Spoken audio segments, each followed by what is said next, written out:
Hello दोस्तों, स्वागत है आपका हमारे यूट्यूब चैनल करेंट बैच में। तो दोस्तों, इस वीडियो में हम लोग टॉप 20 क्वेश्चन पे डिस्कस करने वाले हैं। टॉप 20 क्वेश्चन जो कि आपके परीक्षाओं में पूछे गए हैं उस पर डिस्कस करेंगे। यह वीडियो आपके परीक्षाओं के लिए बहुत ही महत्वपूर्ण होने वाला है, इसलिए आप इस वीडियो को पूरा जरूर देखें। तो चलिए बिना देरी के वीडियो को स्टार्ट करते हैं। फर्स्ट प्रश्न, कोशिका के केंद्र की खोज किसके द्वारा की गई थी? तो कोशिका की केंद्र का खोज किसके द्वारा की गई थी? रॉबर्ट ब्राउन के द्वारा। ठीक है, रॉबर्ट ब्राउन के द्वारा केंद्र की खोज की गई थी। और कोशिका की खोज कौन की थी? Robert Hooke. रॉबर्ट हुक कौन? मृत्यु कोशिका की खोज किए थे। मृत्यु कोशिका की खोज कौन किए थे? Robert Hooke. और जीवित कोशिका की कौन किए थे? Leeuwen hoc. ल्यूवेन हॉक जो कि जीवित कोशिका की खोज किए थे। ठीक है, और कोशिका की खोज पूछा तो रॉबर्ट हुक हो जाएगा इसका आंसर।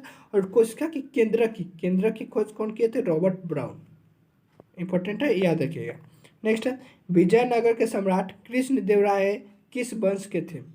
विजयनगर के जो सम्राट थे कृष्णदेवराय, और किस वंश के थे? तो तुल्लु वंश। ठीक है, तुल्लु वंश के थे, जो कि अष्ट दिग्गज इनके दौरान में थे। कृष्णदेवराय के दौरान में अष्ट दिग्गज थे। ग्रंथ रचना कौन है इनका? अमृत अमृत मात्र्यादा। अमृत मात्र्यादा जो कि इनका ग्रंथ है। संस्थापक कौन है? हरियर बुक का। विजयनगर के सम्राट विजयनगर का संस्थापक कौन है? हरियर बुक का। हरियर बुक का याद रखिए, संस्थापक विजयनगर का। नेक्स्ट है, the great Indian novel novel novel के लेखक कौन थे? द ग्रेट इंडियन नॉवल के लेखक कौन थे? ठीक है, तो इसका आंसर हो जाएगा शशि थरूर। शशि थरूर जो कि द ग्रेट इंडियन नॉवल के लेखक है। The great Indian novel. ठीक है, और एन ईरा ऑफ डार्कनेस, ये भी शशि थरूर जी का ही राइटर है। इसका writer an era of darkness के राइटर कौन है? शशि थरूर है। ठीक है, याद रखिएगा।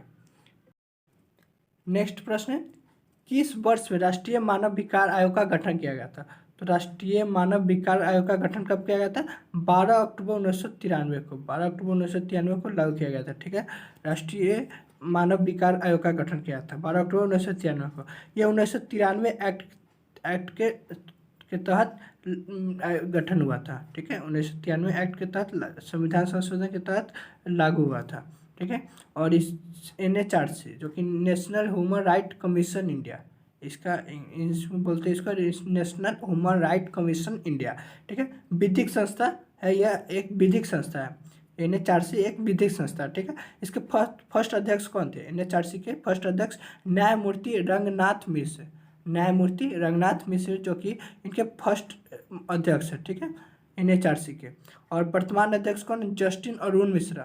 जस्टिन अरुण मिश्रा जो कि राष्ट्रीय मानव विकार आयोग का अभी अध्यक्ष है वर्तमान में। दंतहीन बाघ इसको कहा जाता है।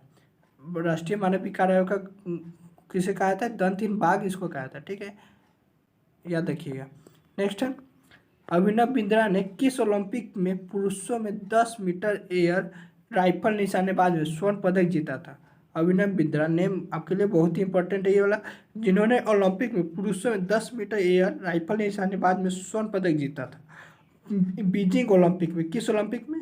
बीजिंग ओलंपिक में। ठीक है, 2008 में बीजिंग ओलंपिक में अभिनव बिंद्रा ने 10 मीटर एयर राइफल निशानेबाज में स्वर्ण पदक जीता था। याद रखिए, भारत में फर्स्ट व्यक्तिगत गोल्ड लाने वाले व्यक्ति है। ठीक है, अभिनव बिंद्रा भारत में फर्स्ट व्यक्तिगत गोल्ड जीतने वाले व्यक्ति कौन है? अभिनव बिंद्रा। और सेकेंड कौन है? नीरज चोपड़ा, जिन्होंने भाला फेंककर टोक्यो ओलंपिक में 7 को गोल्ड जीता था। ठीक है, नीरज चोपड़ा जो कि सेकेंड है, जिन्होंने भाला में गोल्ड जीता था। ठीक है, और 7 अगस्त को इन्होंने जीता था। 7 अगस्त को भाला फेंक दिवस के रूप में मनाया जाता है। भाला फेंक दिवस 7 अगस्त को रूप में मनाया जाता है। नेक्स्ट है, सितारा देवी भारतीय किस नृत्य का नृत्य गणना थी? तो इसका आंसर कथक। कथक कथक सितारा देवी जो कि कथक के बहुत ही प्रसिद्ध नृत्य गणना थी। ठीक है, इसमें जिन्हें पंडित बिरजू महाराज, लक्षु महाराज, अक्षर महाराज, ये सभी महाराज जो कि कथक के बहुत ही प्रसिद्ध नृत्य गणना है। ठीक है, पंडित बिरजू महाराज, लक्षु महाराज, अक्षर महाराज जो कि कथक है। ठीक है, कथक इनका नृत्य है। किस नृत्य से बिलोंग करते हैं? पंडित बिरजू महाराज, लक्ष्मण महाराज और अक्षर महाराज कथक से। सितारा देवी कथक से। इंपॉर्टेंट है, याद रखिएगा। नेक्स्ट है, किसके प्रसिद्ध शब्द one cast one religion one God for all man, यानी कि सभी लोगों के लिए एक जाति एक धर्म और एक भगवान कहे थे। किन्होंने कहे थे? तो इसका आंसर हो जाए नारायण गुरु। नारायण गुरु ने सभी के लिए कहे थे एक जाति एक धर्म एक भगवान सभी के लिए, ठीक है, नारायण गुरु ने कहे थे ये बात को। नेक्स्ट है, भारतीय संविधान के अनुच्छेद 50 में किस बारे में उल्लेख है? जो अनुच्छेद आर्टिकल 50 है उसमें किसके बारे में अनुच्छेद है? ठीक है, आर्टिकल 50 में किसके बारे में अनुच्छेद है? तो इसका आंसर हो जाएगा कार्यपालिका सेपरेट करता है न्यायपालिका को। कार्यपालिका जो होता है ना वो सेपरेट करता है कार्यपालिका जो कि न्यायपालिका को सेपरेट करता है, ठीक है, कार्यपालिका न्यायपालिका को सेपरेट करता है, याद रखिएगा, ठीक है। तो आर्टिकल किस के तहत हुआ था? 50 के तहत। और आर्टिकल 51 क्या है? अंतर्राष्ट्रीय शांति से संबंधित है आर्टिकल 51। नेक्स्ट है 1991 में पहले एशियाई खेलों की मेजबानी किस देश ने की थी? तो इसका आंसर भारत ने। जो पहला एशिया खेल हुआ था, फर्स्ट एशिया खेल कब हुई थी? फर्स्ट एशिया खेल कब हुई थी? 1991 में हुई थी, ठीक है, फर्स्ट एशिया खेल जो कि 1991 में हुई थी। और कहाँ पर हुई थी? नई दिल्ली, भारत में, नई दिल्ली के भारत में हुई थी, ठीक है, 1991 में नई दिल्ली के भारत में हुई थी। और 2023 में कहाँ पे होने वाला है? हांगझाऊ में जो कि 2021 में होने वाला है, इंपॉर्टेंट है, याद रखिए 2023 में कहाँ पे हुए थे एशियाई खेल? हांगझाऊ में। यह 4 साल में एक बार होता है, 4 साल में एक बार होता है एशिया खेल, जो कि 2027 में कहाँ पे होने वाला है? जापान में, ठीक है, इंपॉर्टेंट है, याद रखिएगा। पहला एशियाई खेल जो कि 1991 में नई दिल्ली के भारत में खेला गया था, ठीक है, और 2023 में कहाँ पे हुआ था? हांगझाऊ में। और यह 4 साल पे एक बार होता है। और नेक्स्ट 2027 में जापान में होने वाला है यह खेल। नेक्स्ट है विक्रम संवत किस वर्ष से प्रारंभ होता है? विक्रम संवत याद रखिए, विक्रम संवत जो कि 57 ईसा पूर्व, जो 57 BC कहते हैं, वो उसी समय से विक्रम संवत स्टार्ट होता है। और शक संवत कब लागू होता है? 75 AD, 75 AD से शक संवत लागू होता है। और 57 BC से आपको विक्रम संवत लागू होता है, ठीक है, याद रखिएगा। नेक्स्ट है प्रजा सुब्रमण्यन किस नृत्य शैली के प्रसिद्ध नृत्य है? प्रजा सुब्रमण्यन वो किस नृत्य के नृत्य शैली है? ठीक है, तो इसका आंसर हो जाए भरतनाट्यम। भरतनाट्यम के बहुत ही प्रसिद्ध नृत्य शैली है प्रजा सुब्रमण्यन, याद रखिएगा। जिसका दूसरा नाम क्या? भरतनाट्यम का दूसरा नाम क्या है? सादिर अट्टम। भरतनाट्यम का दूसरा नाम सादिर अट्टम भी, ठीक है। किस राज्य का नृत्य है? तमिलनाडु का। भरतनाट्यम किस राज्य का है? तमिलनाडु का, ये आपके लिए इम्पोर्टेंट है। भरतनाट्यम राज्य किस राज्य का है? तमिलनाडु का। सबसे प्राचीन नृत्य किसको है? भरतनाट्यम सबसे प्राचीन, आपको याद रखिएगा, ये भी आपके लिए इम्पोर्टेंट। सबसे प्राचीन नृत्य शैली कौन है? तो भरतनाट्यम है। रुक्मणी देवी, बैजयती माला, यामिनी कृष्णमूर्ति, ये सभी भरतनाट्यम से बिलोंग करते हैं, ठीक है। रुक्मणी देवी, बैजयती माला, यामिनी कृष्णमूर्ति, ये तीनों लोग किस भरतनाट्यम से का ही प्रसिद्ध शैली के नृत्य है, ठीक है, याद रखिएगा। नेक्स्ट है भारतीय संविधान में समवर्ती सूची की अवधारणा किस देश से संविधान से ली गई है? जो भारत के संविधान में समवर्ती सूची है की अवधारणा है वो किस संविधान से ली गई है? तो ये ऑस्ट्रेलिया के संविधान से ली गई है, ठीक है। स्टेट लिस्ट कंट्री लिस्ट में शामिल हुआ था कौन? 42वां संविधान संशोधन के दौरान 1976 में वन्य जीव को, शिक्षा को, मापतौल जनसंख्या को, वन्य जीव, शिक्षा, मापतौल, जनसंख्या को स्टेट लिस्ट से ना कॉन्ट्रैक्ट लिस्ट में लाया गया था, ठीक। कब लाया? तो 42वां संविधान संशोधन के दौरान 1976 में, ठीक है। एक यूनियन लिस्ट होता है, ठीक है, याद रखिएगा। 3 होता है, यूनियन लिस्ट, स्टेट लिस्ट और कॉन्टेस्ट लिस्ट। नेक्स्ट है पश्चिम बंगाल में ओस, अमन और बोरो शब्द किस फसल से संबंधित है? ओस, अमन और बोरो शब्द किस फसल से संबंधित है? तो इसका आंसर हो जाए चावल, जो कि ओस, अमन और बोरो 3 पश्चिम बंगाल में, वेस्ट बंगाल में 3 फसल, चावल का 3 फसल होता है, ठीक है। इसमें ओस, अमन, बोरो। ओस कब होती है? ओस सर्दी में, ओस की फसल कब होती है? सर्दी में होती है। और अमन मानसून में होती है, ठीक है। और बोरो कब होती है? शीतकालीन के समय। पश्चिम बंगाल में चावल का 3 फसल होती है, ठीक है। एक तो सर्दी में, ओस सर्दी में होती है, अमन मानसून में, और बोरो शीतकालीन में, याद रखिएगा, इंपॉर्टेंट है। नेक्स्ट है ICAR जो केंद्रीय कपास अनुसंधान संस्था, केंद्रीय कपास अनुसंधान संस्था कहाँ पे स्थित है? ICAR कहाँ पे स्थित है? ठीक है, तो यह नागपुर में, याद रखिएगा नागपुर में यह स्थित है।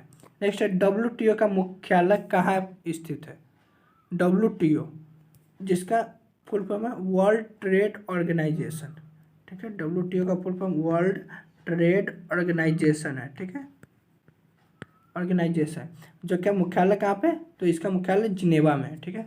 इस WTO का पुराना नाम क्या था? GATT जिसका general agreement on tariffs and trade full form होता है, ठीक है। GATT पुराना नाम, WTO का पुराना नाम GATT था, ठीक है। इसका जब 1 जनवरी 1995 को इसका नाम चेंज करके WTO रखा गया था। और GATT का नाम 1 जनवरी 1995 को रखा गया था, ठीक है, WTO रखा गया था, WTO, ठीक है। और इसमें कितने मेंबर है? WTO में कितने मेंबर है? 164 मेंबर है, याद रखिएगा, यह इंपॉर्टेंट आपके लिए, 164 मेंबर है, ठीक है। फर्स्ट महिला अध्यक्ष कौन थी? एनगोजी ओकोंजो इवेला। WTO का फर्स्ट महिला अध्यक्ष कौन थी? इनगोजी ओकांजो इवेला, जो कि WTO का प्रथम महिला अध्यक्ष थी। नेक्स्ट है मौर्य सम्राट अशोक ने कलिंग वॉर विजय प्राप्त की थी, जिसे वर्तमान में किस नाम से जाना जाता है? ओडिशा। जो कलिंग को है ना, कलिंग को अभी वर्तमान में ओडिशा नाम से जाना जाता है। नेक्स्ट प्रश्न है मौर्य प्रशासन में राजस्व वसूली करता अधिकारी कौन होता है? मौर्य प्रशासन में राजस्व वसूली करता अधिकारी कौन होता है? तो समाहर्ता होता है, ठीक है, समाहर्ता होता है। राजस्व महा कलेक्टर जो कि महासमाहर्ता होता है, याद रखिएगा। नेक्स्ट है जनजातीय नृत्य डांग किस भारतीय राज्य से संबंधित है? जो कि डांग किस राज्य का है? गुजरात का, ठीक है। और वियतनाम का मुद्रा क्या है? डांग है। वियतनाम का मुद्रा है डांग, ठीक है, वियतनाम का मुद्रा डांग है और गुजरात का नृत्य है डांग। नेक्स्ट है अल्लाह साबिर खान पंडित कृष्ण महाराज, अल्लाह साबिर खान पंडित कृष्ण महाराज, पंडित ज्ञान प्रकाश और संदीप दास किस वाद्य यंत्र के प्रसिद्ध हैं? तो इसका आंसर है तबला के, ठीक है, याद रखिए अल्लाह साबिर खान, पंडित कृष्ण महाराज, पंडित ज्ञान प्रकाश और संदीप दास जो कि तबला के बहुत ही प्रमुख वाद्य यंत्र प्रसिद्ध वादक है, ठीक है। और जाकिर खान और लतीफ़ खान, ये भी याद रखिए, जाकिर खान और लतीफ़ खान भी तबला के बहुत ही प्रसिद्ध वादक है, ठीक है, याद रखिए जाकिर खान, लतीफ़ खान, ये आपके लिए इम्पोर्टेंट है। नेक्स्ट प्रश्न है किस उदार वायसराय ने नगर पालिकाओं के लिए स्थानीय स्वशासन को अधिनियमित किया और 1878 को अलोकप्रिय वर्नाकुलर प्रेस एक्ट को निरस्त किया? तो देखिए वर्नाकुलर प्रेस एक्ट को निरस्त किसने किया? तो वर्नाकुलर उस समय के वायसराय कौन थे? लॉर्ड लिपन थे, ठीक है, लॉर्ड लिपन। अब वर्नाकुलर प्रेस एक्ट लागू कौन किया था? तो उस समय का लिटन था। कौन? लॉर्ड लिटन। जब इल्बर्ट बिल विवाद हुआ था उस समय के वायसराय कौन थे? रिपन थे, ठीक है, उस समय के वायसराय रिपन थे। और जब दशकीय जनगणना हुई थी 1881 में, ठीक है, उस समय के वायसराय कौन थे? रिपन थे, याद रखिएगा। इतने कुछ है। वर्नाकुलर प्रेस एक्ट लागू हुआ तो उसमें के वायसराय लिटन थे। जब इल्बर्ट बिल विवाद हुआ तो उसमें रिपन थे। और दशकीय जनगणना जो कि 1881 में हुआ था वो भी उस समय के वायसराय भी कौन थे? रिपन थे, ठीक है। अब वर्नाकुलर प्रेस एक्ट को निरस्त करने वाला वायसराय कौन थे? रिपन थे। Thanks for watching. वीडियो अच्छी लगी तो लाइक करें, शेयर करें और चैनल को सब्सक्राइब करना ना भूलें। मिलते हैं नेक्स्ट वीडियो में। धन्यवाद।